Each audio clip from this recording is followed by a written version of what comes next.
Hello, I'm Vergola 8, and this is a Pup in the Life. Welcome back to this very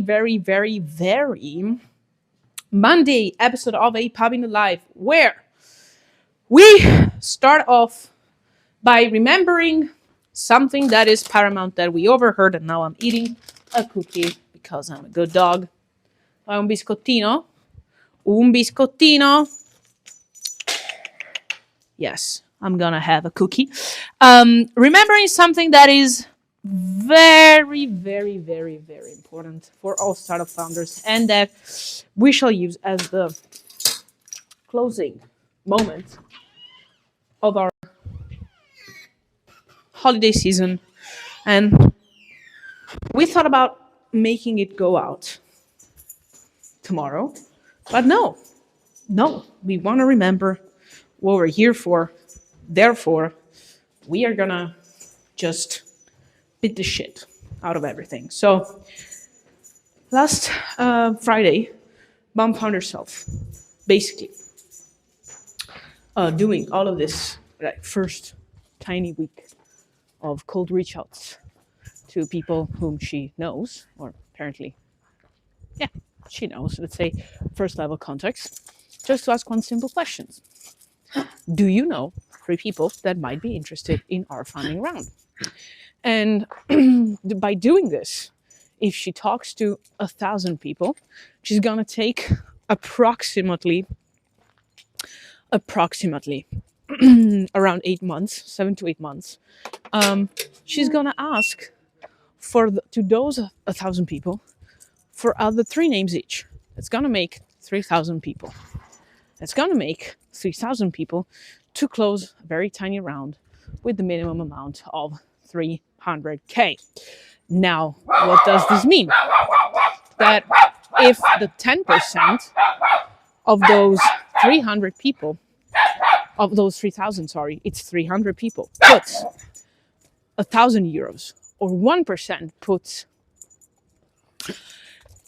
I'm sorry, we're just wandering around with dogs. So yeah, just looking at it. Yeah, this is very actually specific information, but we're gonna give it to you anyways. So let's say that we have, okay. We're gonna have basically like a cold calling machine type of thing that we consider the way through which Mom will close her funding round. So if out of those 3,000, you're gonna have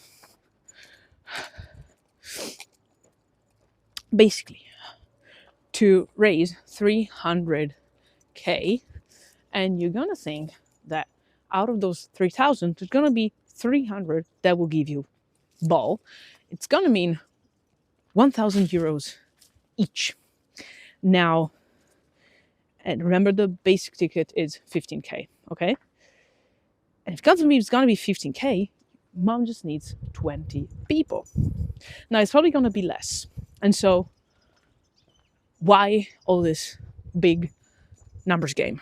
Because we want it fast, because we know it takes longer, and because we probably want to raise a bit more than 300K and really be able to make a difference and avoid VCs. Why? Because we don't have time, not because we don't like them.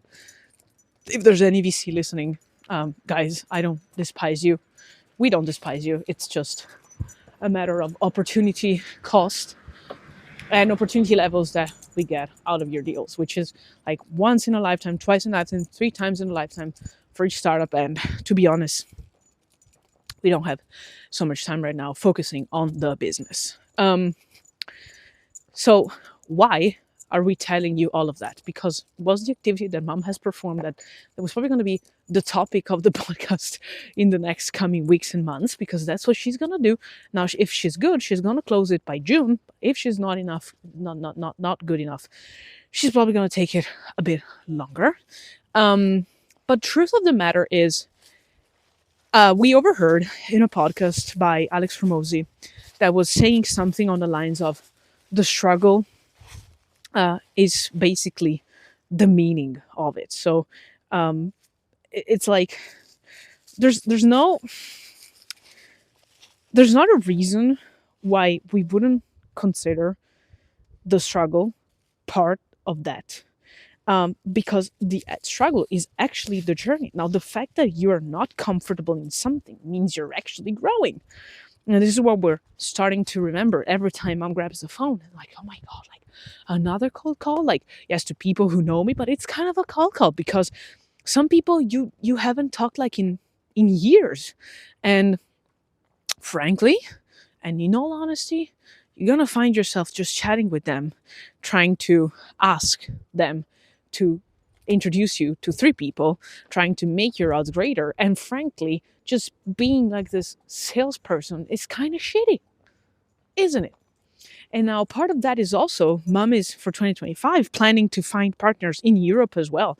And what she's doing is she's basically reaching out to people all over Europe in selected market with selected targets, not like just random people, through LinkedIn, trying to give them context and not to be like a lousy salesperson.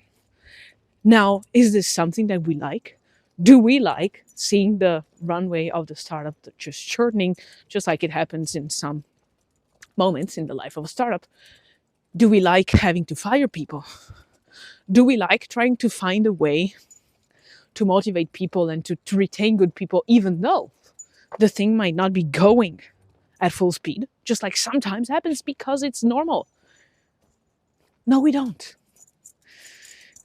But this struggle is what makes us grow. It gives us the skills to understand, that looking us in the mirror to understand that we can do it, that we can make it, that we have the tools, and that we did our best to stay alive. Because as we already said, the objective is not always growing and thriving and winning. It's not to die.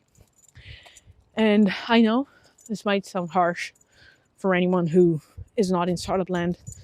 So why do you keep... we're having this conversation in my family a couple of days ago where, we just find people telling, so many, is it worth it? People ask mom all the time. And in all honesty, reason is I don't know. I don't know for the outcome of it. But it's worth it for what I'm learning in the process of it. There might be easier career paths. There might be more difficult career paths. Truth is, this is what we have now. This is what mom has chosen. And that is what it is. So remember that all of this struggle you're feeling, you're supposed to feel. Because if you didn't feel it, there might be something off. At the point at which you think you can just relax and see things that are going, in Italian we have a saying that says you count the money coming in and the invoices that come in. It might be true, but you're going to have other problems once you scale it up. And to be honest, that's okay. And then you can decide, you can stop growing. You could decide you could stop growing now. But guess what? If you are in this, it means you're not there for that. And you picked it for now.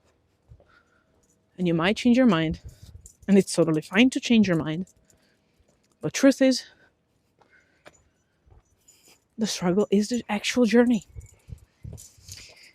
And it's going to be like the Sisyphus myth, where the guy would just find himself liking the actual struggle, where the myth said, you need to imagine Sisyphus happy while he was carrying the stone. He kept falling at the bottom of the mountain, right where he thought he was at the top. And it's like this. The good news is, most people don't. And there's a there's a reward, an inherent reward in the challenge and in the fact that we struggle. But knowing that you struggle makes you stronger and gets you better skills, just like with every cold call that you have. Now, I'm sending you kisses, hugs, and a bit of barks.